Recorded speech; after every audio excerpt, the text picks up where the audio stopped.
Thank you guys for joining me again for another episode. This week we have a guest who is a Chicago native who graduated with a bachelor's in history and a minor in biology from Kentucky State University. She is currently finishing up some prerequisites because she was accepted into Sullivan College of Pharmacy for fall admissions. Please stay tuned as we discuss her journey to pharmacy and advice on the application process. All right, Kiara, thank you for joining us. Please tell us a little bit about yourself. Hey everybody, my name is Kearies Washington. I'm originally born and raised in Chicago. I absolutely love being from Chicago. I love everything about my city. I don't really care for the winters. Undergrad is what brought me to Kentucky. That's where I currently reside. I got my degree in history with a minor in biology from the Kentucky State University, and I'm currently studying at U of L to finish my prerequisites for pharmacy school. I'll be attending Sullivan Pharmacy School in July. As far as like hobbies and things I like to do when I'm not at school, I like to watch movies. Animated movies are my favorite. And that's pretty much all I do outside of like school and work. I just started my internship at Walgreens. So I'm currently their only intern at the Walgreens I'm working at. And it's pretty fast paced there.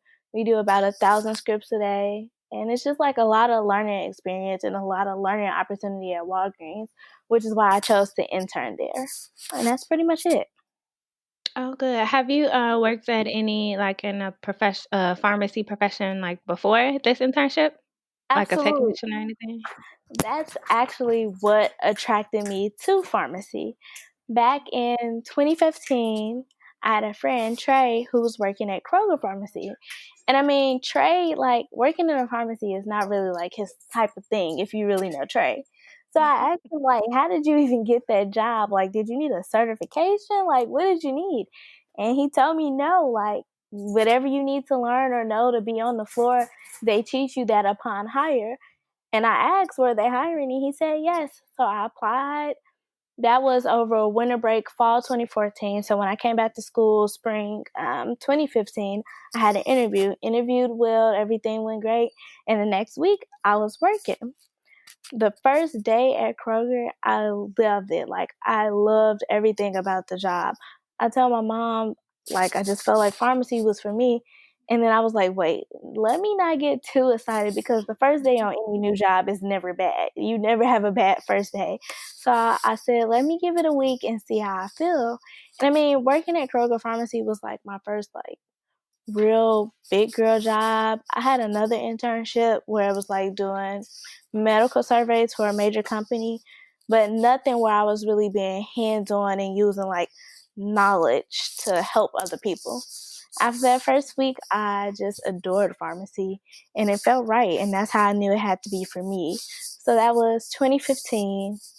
And then in 2016, I started working at Walmart Pharmacy, which things were a tad bit different from Kroger. I had definitely two different experiences being at Kroger and being at Walmart. And just being at Walmart just kind of sealed the deal for sure.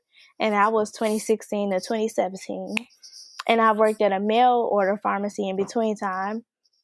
So it's a specialty mail to order.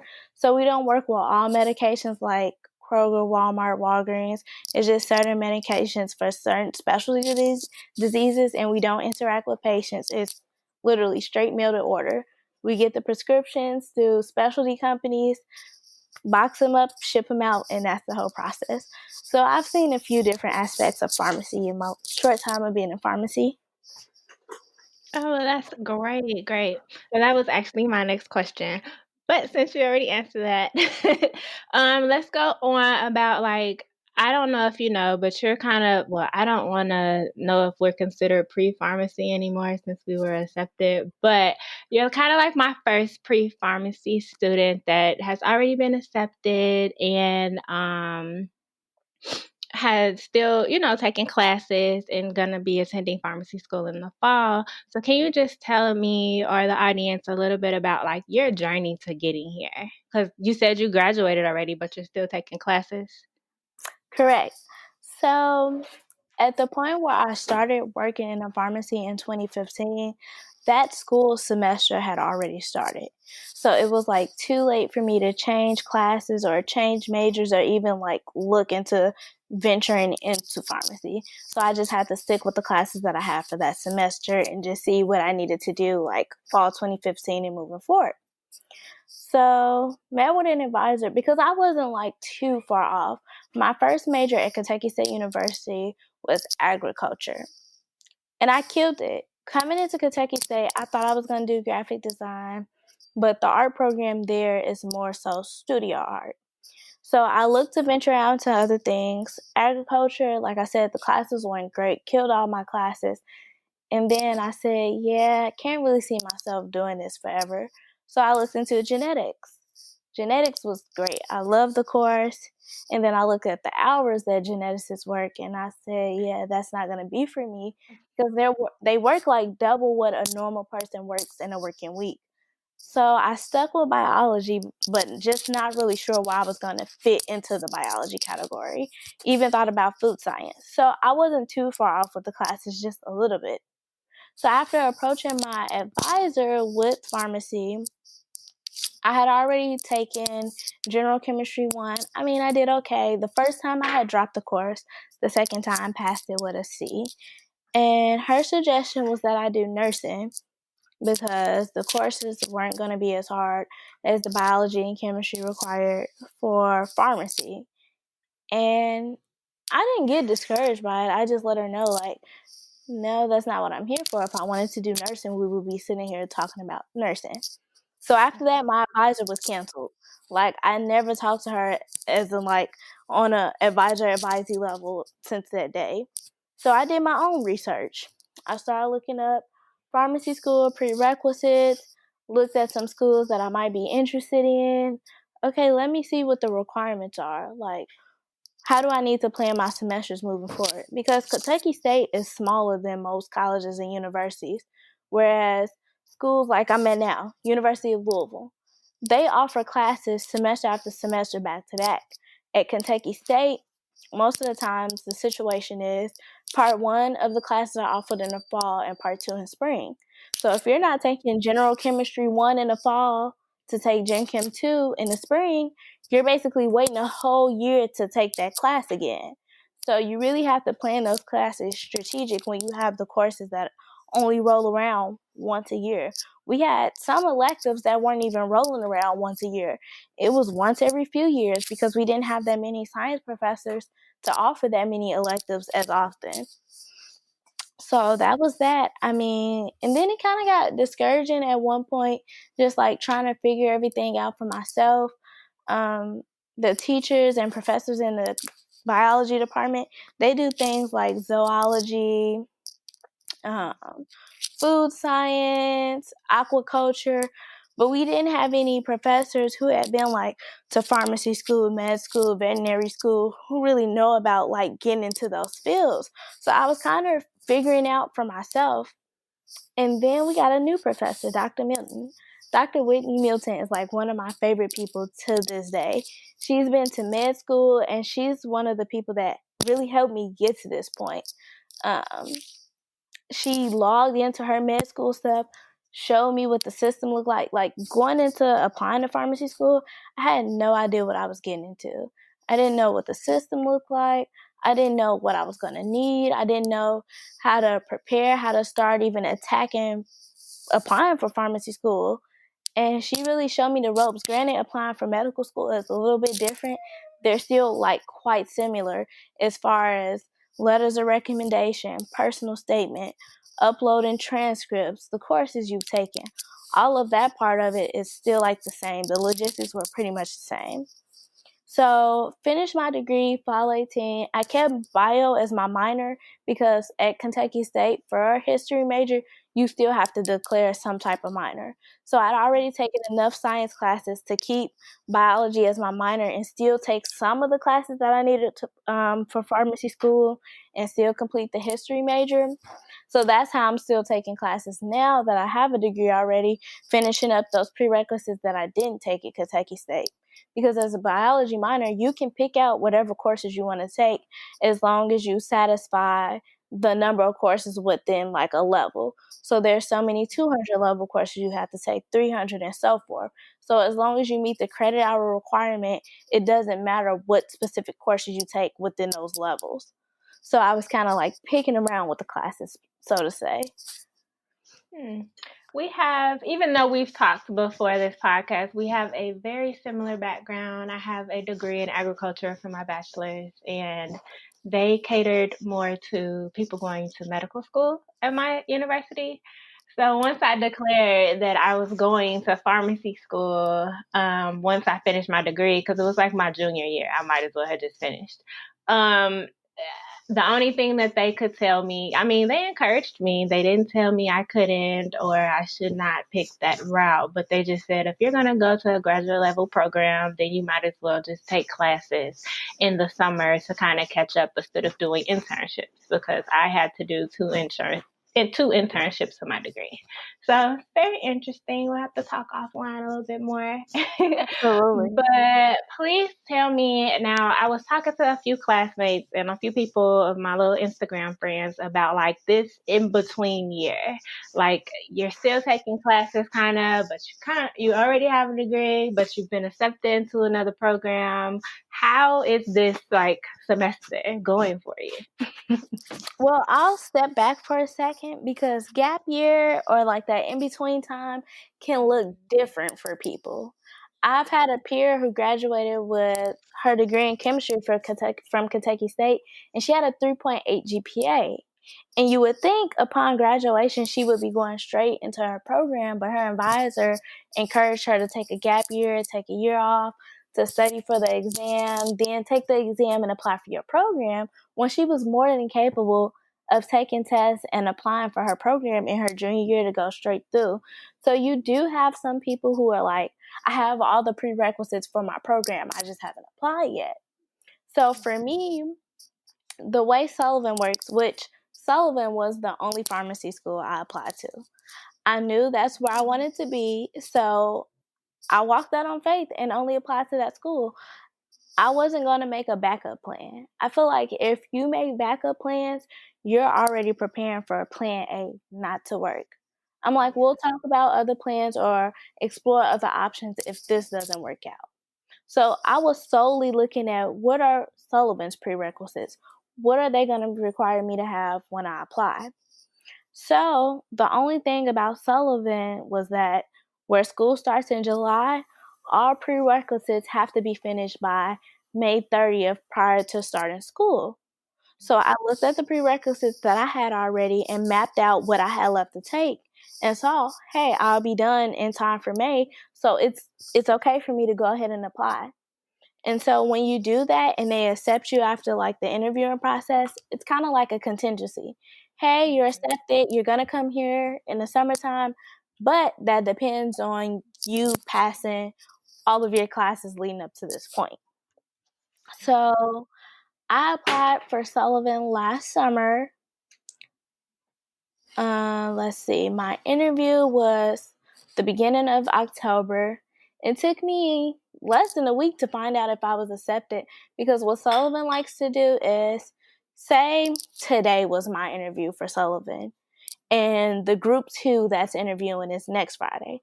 I would know before next Friday, before group 2 even steps foot into Sullivan, if I've been accepted or not. They don't like you to, that anxiety can really drive a person crazy waiting for an answer. Yes, it does. That anxiety can really run you up a wall. So they like to let you know, hey, you're in or no, you didn't make it. But I applied for early admissions. And I will say they do take special care and concern into students who apply for early admissions, because that stands out. For early admissions, you can only apply for one program. So a school takes that into consideration. You could only apply for one program and you chose our program. So at Sullivan, if you don't get in for early admissions, they really do try to work with those students to say, hey, we'd like to see another semester of grades, or we need to see test scores. Whatever it is that will make you a stronger candidate to get into Sullivan, they let you know. So once finding out that I was accepted, I They actually send you an email first because, of course, that gets to you faster. And then my official letter came in the mail maybe a little over a week or so later. And then you had 2 weeks to accept after you received the official letter in the mail. And within the email, it let me know this is a contingency. You still have these classes to pass, and it lists out the courses. So they're like tracking you. They know what you've taken, what you're taking right now in this concurrent semester, and what you need to take moving forward. So, and they're really hands-on. I've had professors reach out to me via email. I've had the dean of students call me. I've received holiday cards. I've received little gifts in the mail. Like, they really, really care about their students at Sullivan, and it shows. So even though my classes have been stressful in this gap year, I will say Sullivan has really done what they can to like lighten my load. Ask me, do I need anything? Do I have all the tools I need to be successful? Because now that I'm accepted, they want to see my face in July. Yeah. So they've really lightened my load. But the gap year's definitely been stressful. I've been in tons of classes. I did summer, fall, and now I'm in spring. Okay. Well, that's really good. I like a school that's very hands-on with their students. My school is a little bit like that too. I think I just received the email from them yesterday. But yeah. Okay, good. I think that's the biggest thing about Sullivan for me. It feels like family already. And being at Kentucky State, that's what school felt like for me. I'm not a person that usually moves far away from family. My family is right there, right behind me, or near. So being at Kentucky State, it wasn't bad. It was easy for me. I felt like that family connection. I felt home away from home. And Sullivan has felt like that for me thus far. And so it's made the transition comforting for sure. Good. Is Sullivan in the state or city that you're in now? Yes, I'm in Louisville, Kentucky. So, and I actually moved so that Sullivan's like less than 10 minutes from me now. Oh, okay. Well, that is definitely convenient. Good luck to all of your future endeavors. Let's see. I have one more question, and then we could just have an open conversation. Do you have any tips for pre-pharmacy students? Just anything like application, going through a bachelor's program, anything you can think of that would be helpful that kind of helped you that you didn't know when you were going through the process? Sure, I'll cover a few different things. First, I will say the application process. Start gathering those transcripts early. Do not wait until the last minute, because with PharmCast, even though you're electronically submitting your transcripts, you have to input every class you've ever taken, regardless if it's relevant to pharmacy school admissions or not. If you took a basket weaving class, if you took a Lego class, you still have to input that and say, I took Legos 101, fall 2015, and I received this letter grade in it. You have to input all of those courses. So if you've been to multiple universities especially, start gathering those transcripts ahead of time. It lightens the load for sure. Anything can happen with those electronic sites, trying to request PDF copies or paper copies. It's a lot. And I only went to 2 different schools. So definitely head that off. As far as a personal statement, personal statements do not come overnight. You might think you know what you want to say about yourself. You might have a catchy story or two, or a story, ooh, this will catch their hearts. Don't try to go into it thinking you're going to write a whole paper or a whole story about your life. What really helped me is my mentor, Dr. Milton, telling me, when things pop up in your head about yourself, write it in your notes.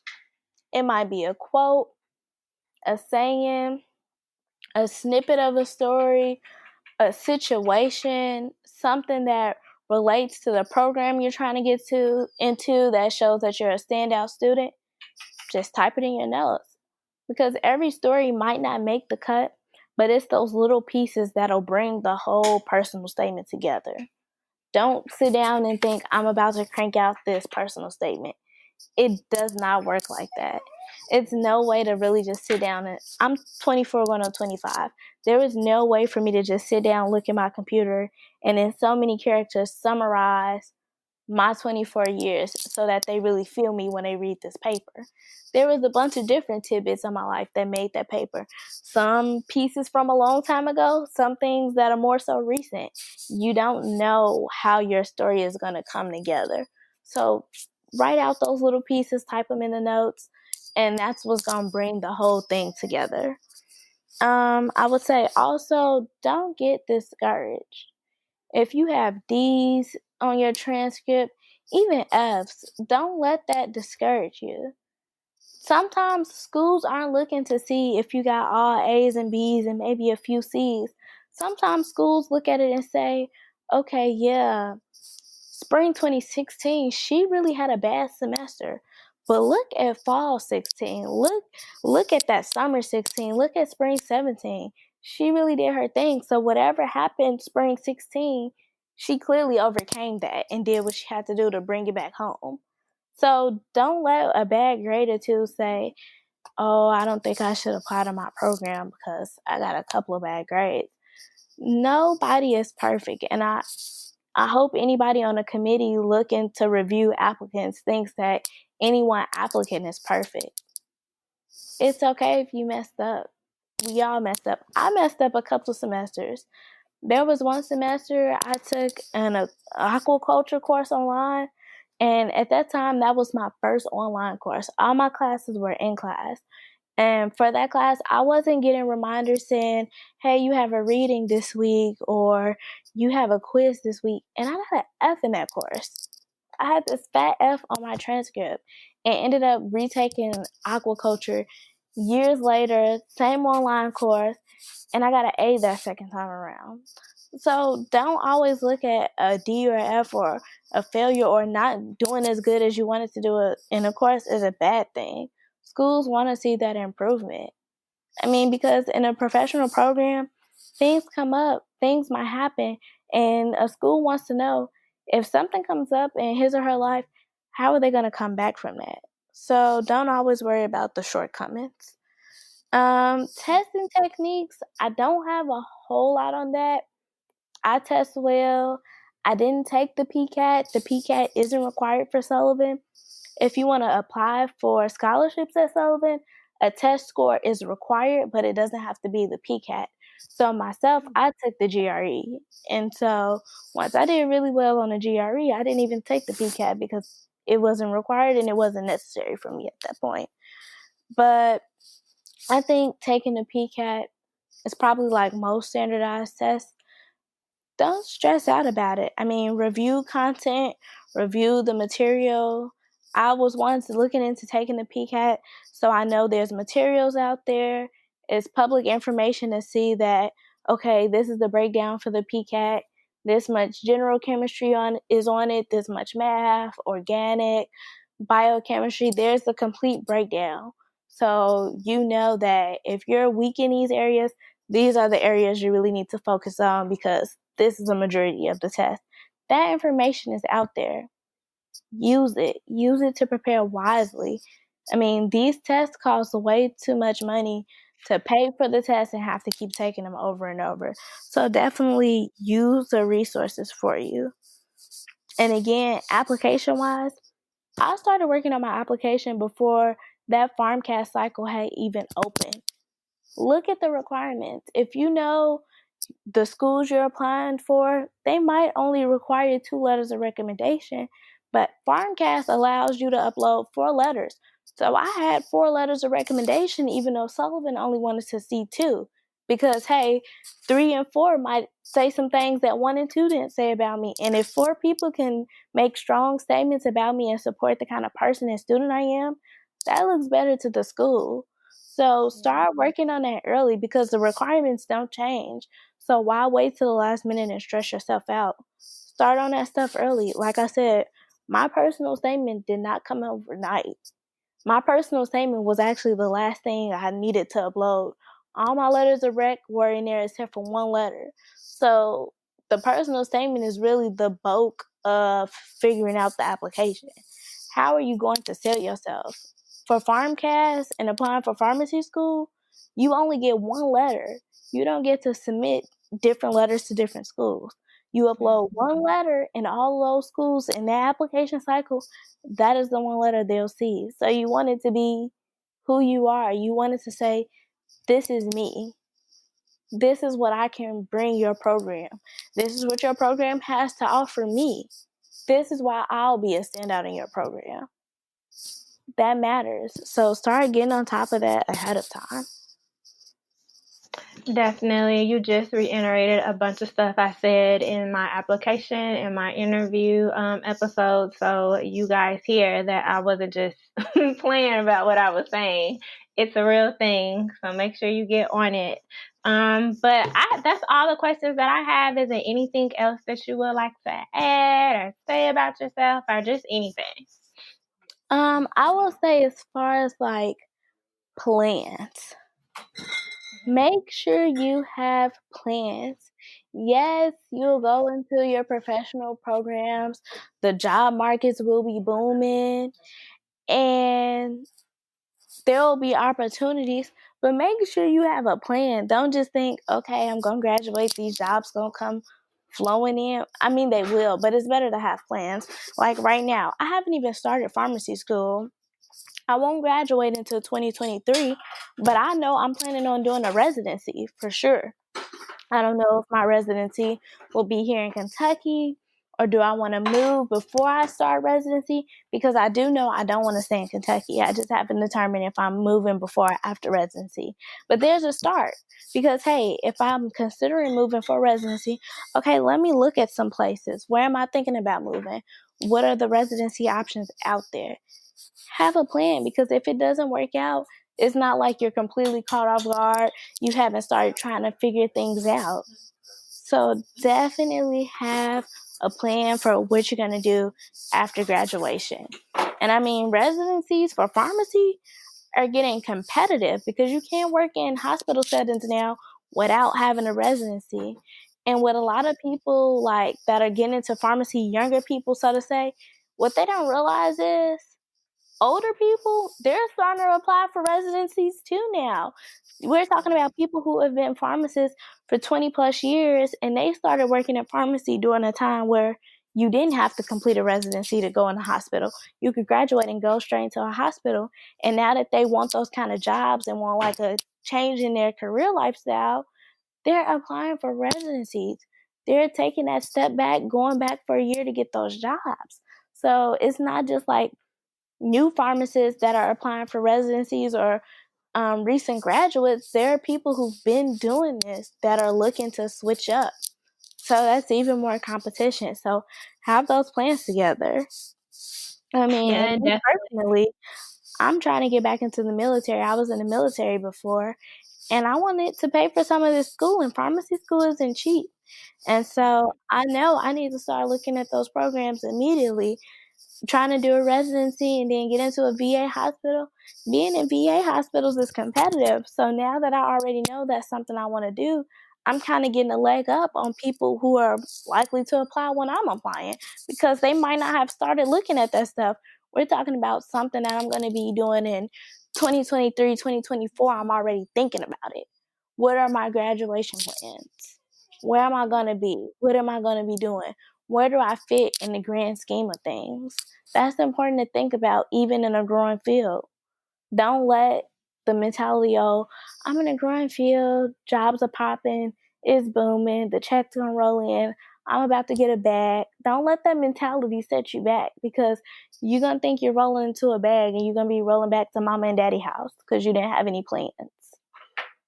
Yeah, definitely. And even to say if you do a residency, you don't end up liking your experience and you just want to go back to retail or anything like that. Like my cousin, she did a residency, but she's a retail pharmacist and she loves it. And then she has a side job where she can do, like other stuff that requires that training. Exactly. So you're not just stuck.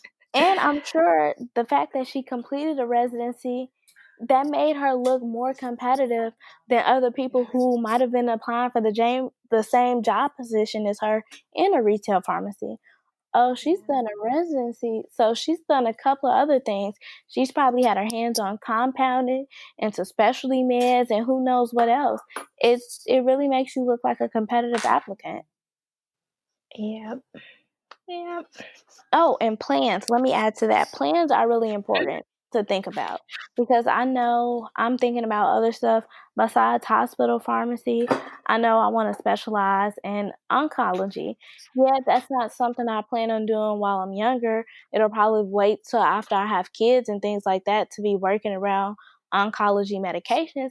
But because that's something I know I'm interested in, I'll probably get that certification early on, like after completing my residency, because I know at some point that's something I want to get my hands into. So when you know what things you might want to dib and dab in, you can go ahead and knock those certifications out. I know at one point when I'm tired of hospital pharmacy, I may want to go into teaching at a pharmacy school. So I know at some point before I get to that point, I'm going to knock the teacher certification out. It's just like when you start lining things up or making some type of plans or like a skeleton outline of what it is you think you might want to do, you could start looking into those things ahead of time. And again, a lot of this stuff costs. So you planning, you're getting ahead of, okay, I know I want to do this. The certification, it's $800 for that. Or the certification for that is $3,000. So you know your overhead costs ahead of time. You know what funds you got to get together. Some of this stuff might require other tests. You can just get ahead of that stuff. Early bird gets the first worm. That's what they always tell me. Yes, definitely. Well, if there is nothing else, then I want to thank you for being a guest on the show. I know you said you listen to the podcast, and Absolutely. I'm just trying to get more content out for my followers and listeners and things like that. So I just want to thank you for being a guest on the show. No, thank you for having me. And I would just say, don't be afraid. Like, don't be afraid to be great. If it's things that you want to do, regardless if people are having done it around you, just do it. I don't have, like, as far as my immediate family, I don't have any doctors in medicine. I have a great aunt who's a doctor in education, and that's it. So I didn't have anybody to really show me the ropes or really say, this is what you need to do next. I didn't really have that hands on. Of course, they encouraged me and kept me motivated, but it was still me doing. It was still me putting in the work on my own, me figuring it out. If there's something you want to do it, because there will come a day when you say, what if? And that's the worst thing, thinking, what if I would have traced my dreams? What if I really would have done that one thing that I really wanted to do? And that can be a world's difference in the type of life you live. Are you genuinely happy or are you kind of happy? Am I happy because I get up every day and I go to a job where I'm passionate? Or am I just happy, kind of happy, because I'm getting up and I'm going to a job where I'm making money? You know, coincidentally, I fell in love with a career where I'm going to be happy and make money. But if it came down to it, I would choose something that I'm passionate about more so than the money making aspect of it. That is how you feel fulfilled in life. And that sense of fulfillment, regardless if people say they want it or not, everybody wants to feel fulfilled. Go after that thing you really want to do. Do it. Definitely. Definitely. And don't let your age hold you back. I'm 30 and I'm going back to Do not let your age hold you back. I'm in online course for organic chemistry too. Oh And my goodness. yes, I took organic 1 online from January until, what was that, like March 6th or 7th. And then organic 2 just started on March 9th and it will go all the way into May 9th. So the first assignment is always to make like a little video about yourself. And I thought I was pretty old. I'll be 25 this year, and I'm thinking I'm going into this all old. There are so many students older than me. The class is through a private institution in Nebraska. So imagine there are students all over taking it. There are some students who are like married, 3 kids. I'm like 45 in my profession, but I decided to do a career change because now I want to go after something I always wanted to do. I always wanted to be a dentist, so now I'm doing that. I really have some classmates that are like that. And granted, it's nothing wrong with that, because even after 45, you can be a dream chaser. A dream deferred does not have to be a dream lost. Yeah. But I feel like, don't put your dreams off if you don't have to. Be the motivation that you need to get it done. Find that light that's already within you. And don't be afraid to ask questions. I ask strangers questions all the time. Literally, one of my mentors right now, I saw that she was a pharmacist in Louisville, Kentucky, and she happened to be one of my sorority sisters. I'm looking at her Instagram and I'm like, it seems like she lives like a busy, fabulous life, but let me hit her up. The worst she can do when I DM her is say, no, I'm not looking to be a mentor to anybody, or I'm too busy. I sent that message and she welcomed me with open arms. She texts me all the time. Do you need anything? How's classes going? What's been up? How are you? When can we meet up? Like, the worst anybody could really tell you is no. I mean, just like I'm reaching out to people, I've had other people reaching out to me like, hey, I see you working. How was working in school going? Is that something that I'm going to be able to maintain while in pharmacy school? Do you think you're going to be able to maintain that? It's an open community, honestly. And anybody that sees you trying and really wanting to make it, I doubt that they'll turn you away. I feel like most people, hey, if I can't help you myself, I'll probably direct you to somebody who can help you. And that's Yeah, the experience I've had. I mean, I feel like we're in a place where we're all in this together. I literally just told somebody that the other day. I don't even know her really. I think she followed me on Twitter from being in the same sorority as one of my best friends from high school. And she DM'd me like, I hope you don't mind me asking you a question. I'm like, girl, what? We in this together. Ask definitely. away. I'm like, here's my number. Call me, FaceTime me. All right, I would like to thank Kearis for being a guest on the show once again. And if you would like to be a guest on our show, please make sure to contact me. I leave all of the contact information, the email, the Instagram, my personal Instagram information in the description box. I will also be leaving Kiara's information down in the description box. So if you have any questions, please feel free to contact us. I'm also looking for more content to get out to you guys. Hopefully we all are practicing the social distancing. So while you're working from home or doing online classes, I want to have, something that you can listen to and gain information from. So please make sure to send all of your ideas my way. And I look forward to talking to you guys in the next episode.